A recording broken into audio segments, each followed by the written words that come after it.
Tout va trop vite dans le monde de la télé-réalité, alors faites une pause et découvrez sans plus attendre ce qui s'est passé cette semaine.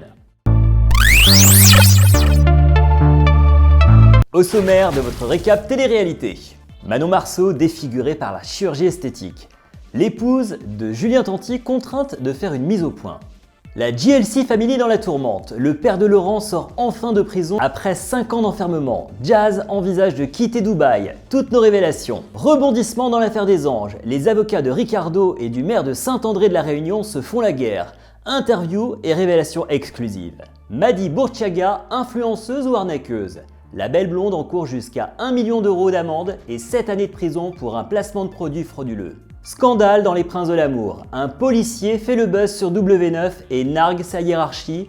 L'IGPN ouvre une enquête. Et enfin, Maëva Guénam, à peine guérie de la Covid-19, elle intègre les Marseillais à Dubaï, mais elle est déjà au bout du rouleau. On démarre avec une photo qui a provoqué beaucoup de remous sur les réseaux sociaux. Il s'agit d'un cliché de Manon Marceau. Coiffée d'une perruque brune, la maman de Thiago et Angelina a choqué ses admirateurs. En cause, ses pommettes saillantes, ses lèvres trop pulpeuses, sa peau dépourvue de la moindre aspérité. L'épouse de Julien Tanti aurait-elle abusé de filtres ou de la médecine esthétique? Elle s'explique. Heureusement que c'était qu'une perruque. Et puis j'aimerais voir vos à vous, franchement. Toutes les personnes qui me critiquent physiquement, alors bien sûr il y a beaucoup plus joli que moi, hein, bien évidemment, je dis pas le contraire, au contraire j'ai plutôt tendance à me sous-estimer, j'ai pas forcément énormément confiance en moi. Vous là les critiqueurs, je veux bien que vous me parliez de glow up, glow down, que je suis fade ou je sais pas quoi, Sœur Bogdanov, ou ce que vous m'avez dit aussi là, la famille Adams, je sais plus ce que vous m'avez dit, bref. Vous, montrez-moi vos gueules. Et je vous dirai honnêtement, je vous dirai ah ouais, là franchement, tu peux te permettre de me critiquer physiquement.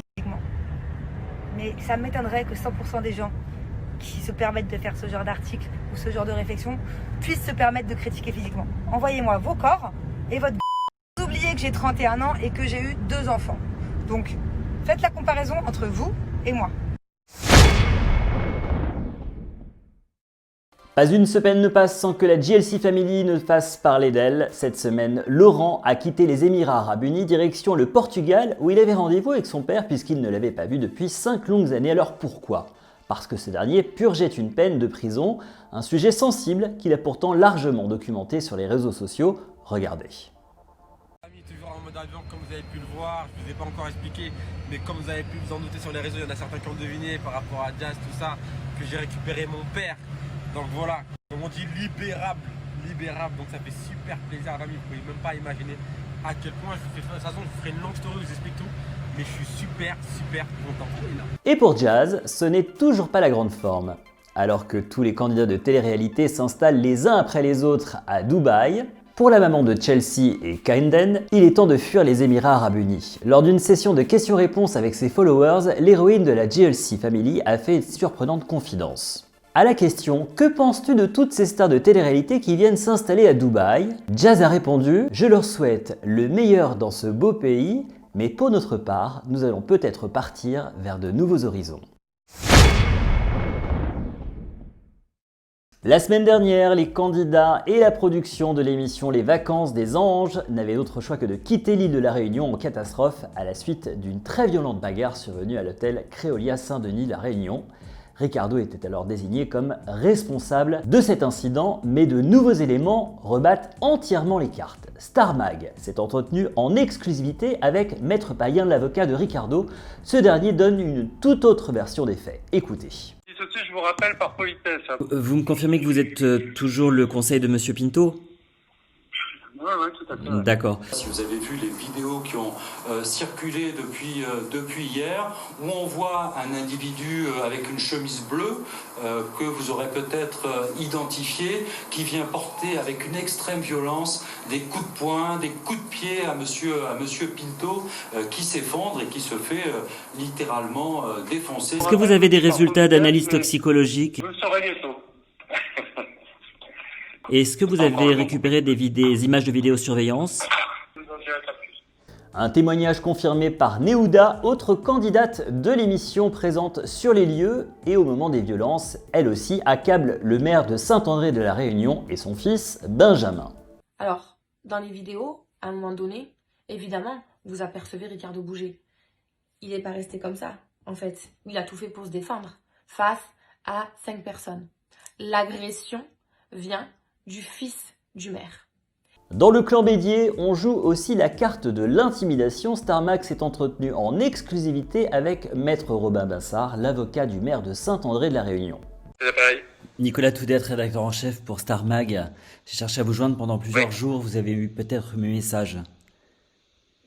Oui, alors effectivement, ça m'a été transmis, on m'a dit que vous alliez chercher à me joindre à partir d'email, que c'est pour ce fameux dossier de Joël Bédier contre Absolument. les anges. Moi, je crois sereinement à la qualité de victime de M. Joël Bédier, et je suis certain qu'à l'issue de l'enquête, sa qualité de victime et de seule victime sera reconnue, contrairement aux calomnies qui ont été proférées par la défense, prétendant qu'il serait aussi l'auteur de violences, ce qui n'est évidemment nullement corroboré ni étayé d'un quelconque élément sérieux. Non mais qui peut le croire? Pardonnez-moi, mais voilà Ricardo qui dans les colonnes du Parisien prétend qu'il a subi une agression à 8 contre 1, qui prétend aussi que M. Joël Bédier, âgé de 61 ans, tout de même lui aurait cassé une chaise contre le dos. Qui peut le croire? D'abord, quel élément corrobore ce pur mensonge?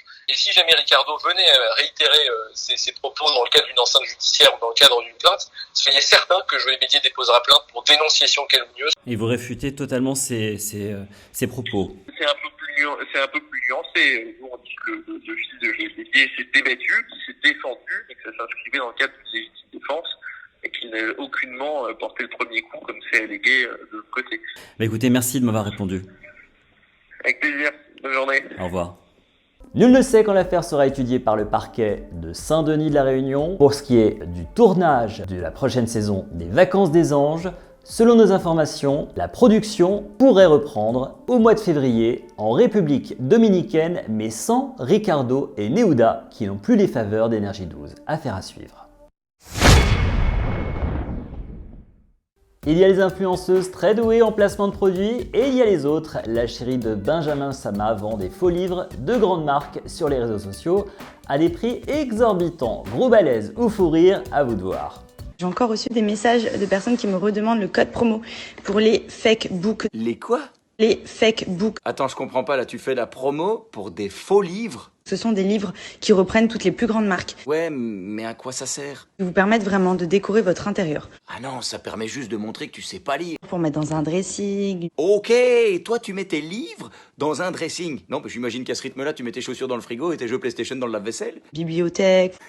Oui, enfin bon, à partir du moment où t'as une bibliothèque, autant mettre des vrais livres. Enfin, franchement, je trouve ça hyper original. Ah oui, ça c'est le cas de le dire, c'est original. C'est limite triste. Tant de fake book chou, à moins de vivre dans une maison témoin ou dans le showroom d'un Ikea, je vois pas l'intérêt quoi. En plus, ça coûte combien ce truc? Les livres officiels comme ça, avec les pages, etc., ça coûte assez cher. Ton truc, c'est une boîte. Une boîte qui ne s'ouvre même pas, ça ne sert à rien. C'est un carton où il est mis Chanel. Donc ils sont à 19,99 je crois sur le site, le livre. Combien?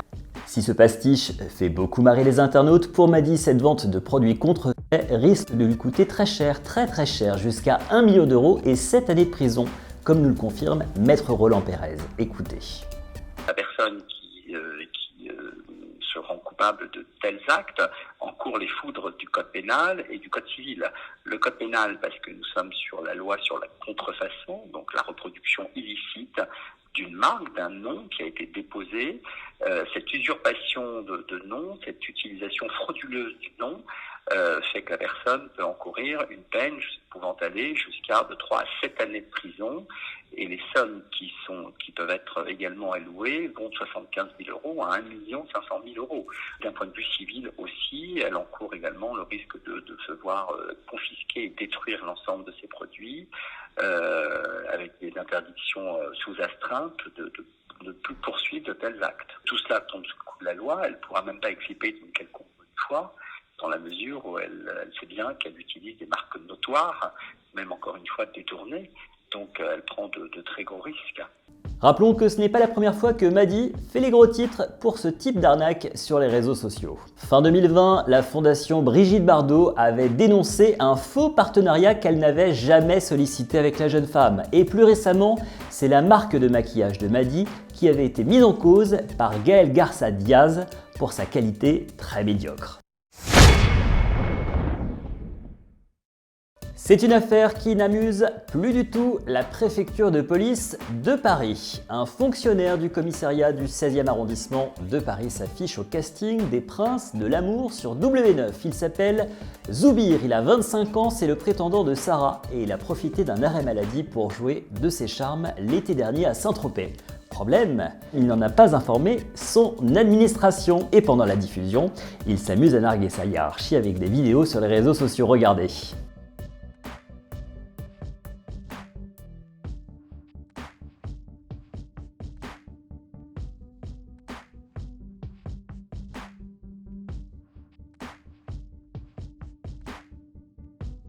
Nos confrères du Parisien nous apprennent même qu'un signalement sur la plateforme de l'Inspection Générale de la Police, l'IGPN, une enquête administrative a été effectuée par son employeur. Mais comme il a pu le confier à Cyril Hanouna sur le plateau de TPMP, Zoubir vise désormais une carrière dans l'audiovisuel, alors souhaitons-lui bonne chance. Et on termine comme d'habitude avec Maëva Guénam, positive au Covid-19 la semaine dernière. Elle était interdite de participer aux Marseillais à Dubaï, mais bonne nouvelle, la bimbo est désormais guérie. Elle a pu rejoindre ses petits camarades et vous allez voir que le tournage l'a mise dans un sale état.